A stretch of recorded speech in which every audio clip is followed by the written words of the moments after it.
Hey y'all, welcome back to my TikTok. My name's Miranda and I'm going to be talking about rejection today. I don't even know where to begin. I just finished graduating from school in October of 2024 for culinary arts, and obviously it's been almost a year, leading up to a year. Hopefully you guys can hear me with this. I'm not used to talking with a mic, but I'm going to do it anyways because there's just too many distractions, and the place where I'm at closes soon, and I'm just going to knock this out the best that I can. But here lately I've just been sitting with God, and I've just been kind of questioning, why I've been rejected so much, because I have all the certificates, I have the diploma, I have the degree, I have everything that I need, and the places that I've been, I started out humble. Like, I went to places that don't even require a diploma or degree. I was really trying hard to make sure that I wasn't going to be too boastful or prideful with, moving to a new city and just starting fresh, starting over. And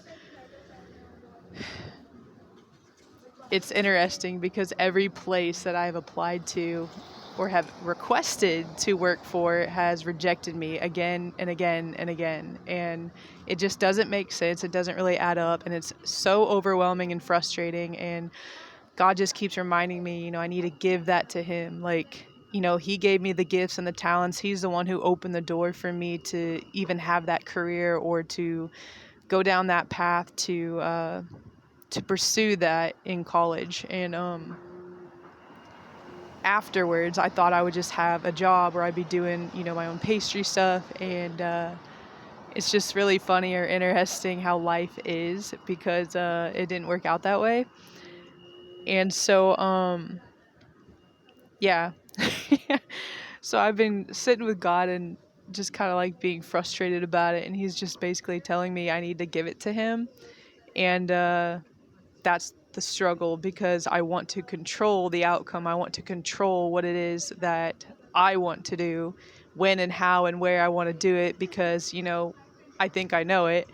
But God's ways and His thinking are much higher than mine, as they are yours. And I don't know if you've been rejected by a job lately, if you've been rejected by a relationship, maybe you were dating someone and then all of a sudden they pull the rug out from beneath you and you guys aren't dating anymore, or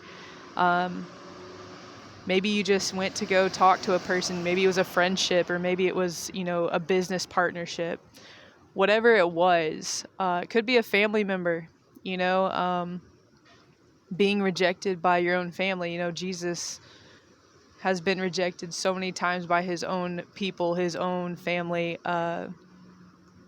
time and time again, and He couldn't perform a whole lot of miracles in that. But God was just reminding me that, the rejection that I'm experiencing, it just means that there's something better that He has for me. And it's not that He didn't put me through school to not use my gifts or talents. Like, He gave them to me. But, if it is a test, I'm hoping I'm passing. But not only that is, I'm really hoping that whatever God has for me, that, I'm able to see it more clearly instead of just looking at it from one perspective. And I hope that, that's why I'm doing this video, to kind of help you guys see a little bit bigger picture of what's going on in your own life. I mean, I am not you, I'm not God, I don't know all the details or anything, but you're facing or experiencing rejection at some point in your life, whether it be right now or you are about to, and maybe this video found you for that reason. But if this video does find you, I'm just gonna let God bring it to the people who need to see it, and I obviously have no control over that. But it was a struggle just to even do this video. I'm so used to doing videos in privacy, like in a room, no distractions. Well, actually, quite a few distractions, just different, but nothing like this. This is like top tier distractions. This is like, I mean, I can't control the weather, I can't control the surroundings and the environment and the people and the vehicles and the sounds. Like, I can't control that stuff. But what I can do is I can sit here and I can choose to adapt, which is why I put the headphones in, and just start a video, and let God take it from there. But the rejection, this is kind of like, there's something else that God has for me. So either it hasn't arrived yet, or it's just, this is the direction or the way that God wants me to go about doing things. And yeah, like, it just hurts when a door is closed and you really want to go through a certain door. And sometimes when that door is closed, it's not that you can't walk through it completely. It's just sometimes the door can't be open until a specific time. So that's why God continues to say, ask, seek, and knock, which is Matthew chapter 7, I think. Forgive me if I'm wrong. But the other part of rejection, like, I've been walking with God a lot more closely since, I want to say, October of 2019 is when I got more serious with God. And I don't know, I've come a very long way since then. I hope you guys can still hear me. I've come a very long way since then, but one thing I do know is the rejection does get sometimes more frequent or more intense, and I know that's not what you want to hear. I don't want to hear it either, but it's true, because the higher you go with God, the more that you love God, the more that you allow God to use you and go where God wants or needs you to be or calls you to be. He's calling you to dark places. He's calling you to reach the lost. He's calling you to step out in faith. He's calling you to do hard things. So the things that you're trying or meant to do for God is going to be requiring God to do it with you.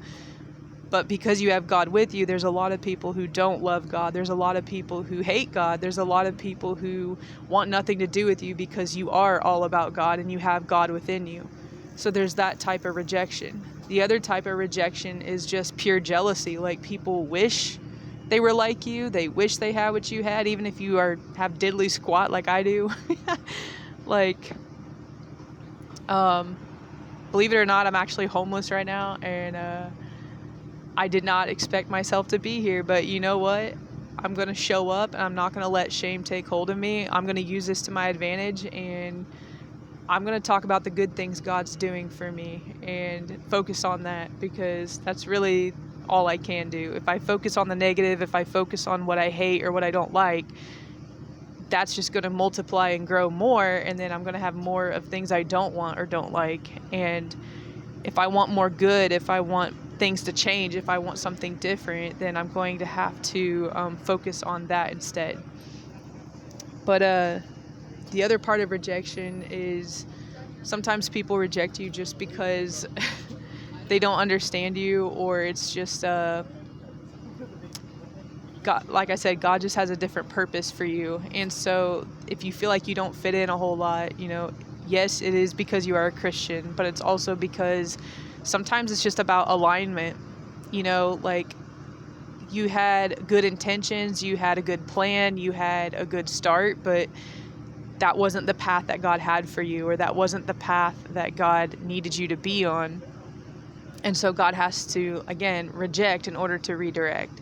So it's not exactly that you did anything wrong. It's just that sometimes, I'm not saying every time, but sometimes it's just getting more clarity, or getting,